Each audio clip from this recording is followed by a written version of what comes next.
Week 1 of Major League Baseball is in the books, and I'm here to talk to Matt and Justin here about their biggest surprises. So we're going to start off with Matt.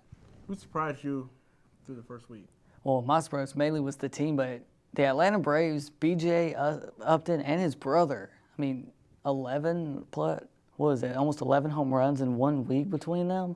Yeah, it's crazy. But mainly it's Justin Upton. B.J. Upton, like I said, is a strikeout victim waiting to happen. Justin Upton, like I said, he was pretty good at Arizona. His last year on his contract year, not as well. But now that he's in Atlanta with his brother, a lot of magic happening there. They're a better team than I thought they'd be. Actually leading the division now. They've always been average in that division. The Phillies have been good. The Phillies drop off.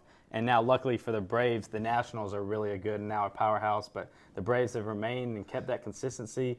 And I think that'll extend throughout the year. I think that's a two-team race in that division. I think the Phillies are going to wake back. They're going to wake back up with their pitching and be able to take down the Braves. The Braves, they always have the 10. At the end of the season, they're going to fall. They do every single season. They fall, and they almost don't even make the playoffs. Yeah. And Who's your net? Cliff Lee's up there as well.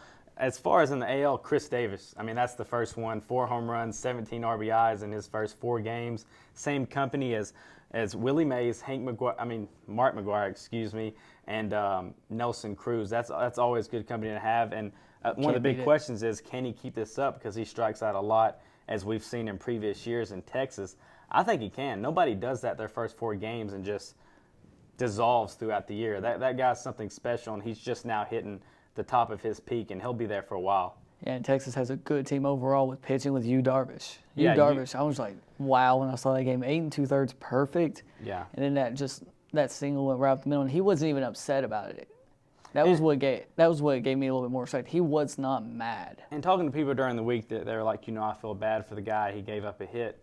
Not only did he give up a hit, it went between his own legs. He could have prevented the hit himself after giving up the hit. So I think that's pretty funny. 2-0. He beat Weaver Sunday night. Weaver's the predominant pitcher in that division. So to beat him and to take, I think it was 2 out of 3. Yeah, 2 out of 3 from the Angels. That's really a big statement for Texas. And, kind of getting revenge on Josh Hamilton for leaving the non-baseball town of Arlington. Oh, yeah. And the Angels are going to be well this year. Pujols is waking up slowly. Hamilton got his first home run, was it last night? It was. Last night. But going back to National League, Bryce Harper. How do you think he's going to do this year after that amazing season last year for rookie-wise? He was okay last year. Mike Trout did twice as much as Bryce Harper did. Bryce Harper was, twice as much hyped up before him. So yeah. I think he was tired of all the attention Strasburg got, and not only him, but Mike Trout out in the AL. So now you have him, kind of on a motivated year. I think he'll stay at that level and be just as good as Mike Trout was last year. And Trout's going to be a Pujols in the making. That's for sure. All right. Well, coming up next, we're going to talk about the new rule in the NFL eliminating running backs from using the crown of their helmets. And Jeremy and Evan are going to talk about it here on NSEN.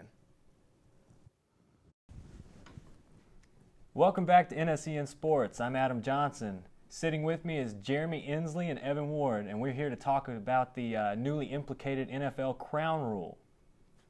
What do you think, Evan? What's your stand on the rule? Well, Adam, I totally disagree with the crown rule, especially in the running back position. You look at some of the NFL greats like Jim Brown, Herschel Walker, and you tell them they can't use the crown of their helmet to execute on a defensive player in order to continue running. I say it takes away a major talent that some of these running backs possess. So that's really my big take on it. Yeah, they can't just tuck in and run them over. Exactly. All right. What about you, Jeremy? What's your stand on the rule? I hear what you're saying, Evan, but I'm actually kind of in favor of the new crown rule. In today's game, there seems to be a lot of concern about concussions, and just last season, as you were talking about how the running back position is probably the most going to be affected by this new rule. Last season, 19 running backs were recorded to have been concussed by leading in with the crown of their helmet. And also, I think this will reduce the number of injuries that happen, especially to your star and elite players, the ones that, people really buy their tickets to come see. So I think that this, a lot of people will be mad about it on the front end, but I think on down the road, people will come to light and will actually begin to be in favor of the rule. What do you think about that, Aaron? I think that it's football, and Yeah. This is what you do. This is a very violent sport. Now, I understand that 19 running backs were extremely injured and had a concussion last year, but they were also well paid and they're playing the game that they love to do. And they signed up for it. They've been playing football since they were children, and they know what, risk it takes to be successful out there on the field. I understand that as well, but when you look at it, all these recent allegations in with Junior Seau, possibly concussions leading to him, and with his committing suicide, and I'm reminded of a run by that Trent Richardson had this past season against the Philadelphia Eagles, where he completely trucked Kurt Coleman. I mean, I must say it was a spectacular play, but just and he dislodged his helmet, if I recall, during that run, and just the sure visual aspect of that, it was alarming to me, and do you actually want to see these players getting hurt, though? That's the biggest thing, though. Do you want to see these players getting hurt? I mean, you definitely don't want to see these players, get hurt, because they're people, they're human, but this is what they do for a living, and I just feel like if you take away using the crown of the helmet, which is what a helmet is used for, you really take away a big part of the game. Yeah, at the same time, it's a contact sport. Football's made to be a contact sport, and I hear what you're saying with the concussions.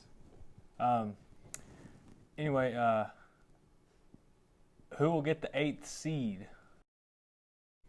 Hi, sports friends. I'm Jeremy Inslee, and I'm here with the NSEN debate team. I'm sitting here with Julian Seifert and CJ Eske, and they are here to talk to you about who will gain the 8th seed in the Western Conference. Julian. I believe the Lakers will take it all. They have a good role-playing team. They have great players in the team. They've been with had a lot of injuries in the past, but I think they can pull it all out, even with a couple being Bryant. I don't know, man. They dug themselves too deep of a hole early with all the drama and all the problems that they had. So I got to go with the Utah Jazz because right now they're more consistent up front. They have a great two-guard in Gordon Hayward. He's one of the better players in the NBA that I did not see him having as consistent success that I thought he would. So he's played well. They have a great backcourt. They have a great front court. I just think that they're in the driver's seat right now. Plus, they own the tiebreaker over the Lakers. Even with their consistency, do you feel like they can get past the Thunder, the young Timberwolves, or who they play? I don't know the other team they're playing, but do you feel like they can get past these great teams they're going to play now in the schedule right now? I do think their schedule is more favorable than the Lakers at this point. I mean, going down the stretch, they do play those teams, but they're closer to full strength than I thought they were. Plus, again, they own the tiebreaker and they have a half-game lead in the West right now. So I think that Utah is going to hold on. So you're doubting the sure will of the Black Mamba, who insisted that his team would make the playoffs after the All-Star break. I can't doubt Kobe Bryant, especially with the intense workload that he's shouldered and has put on his own shoulders to will this team to the playoffs. But I don't know if he's going to get enough from his supporting cast if they can stay on the court long enough to help the Lakers get to the playoffs. I just don't see it from their supporting cast. I believe his leadership will bring them all together, actually. He's a leader. He's been a leader with the Lakers for over 13 years or more. Plus, I feel like even with the Dwight situation, injuries and all, Kobe will do it all. He will make this team do it all, even if they don't want to do it, because he's the leader. He's been the leader since day one. Well, not day one, but he's got leadership skills from Shaq, even back in 2000 and other games. Sooner or later, though, he's got to run out of gas because he himself admitted, I'm tired. Like I am worn out this year. So those are words that I've never heard come from Kobe Bryant. So that puts that doubt in my mind that they have enough left in the tank, they can get to the playoffs. Kobe's 34. He's still doing it. He's always going to keep doing it. 28 points per game, I believe, around that area. He's going to do it. He's been doing it since he was 18. That's all I can say. So that is, you guys are right, though. And y'all made some interesting points about both of these teams. And I believe now with Steve Nash being injured and Kobe facilitating the ball more, that their chances of advancing are even more. Well, guys, I would like to thank y'all for joining us in this debate, and we'll get back at you.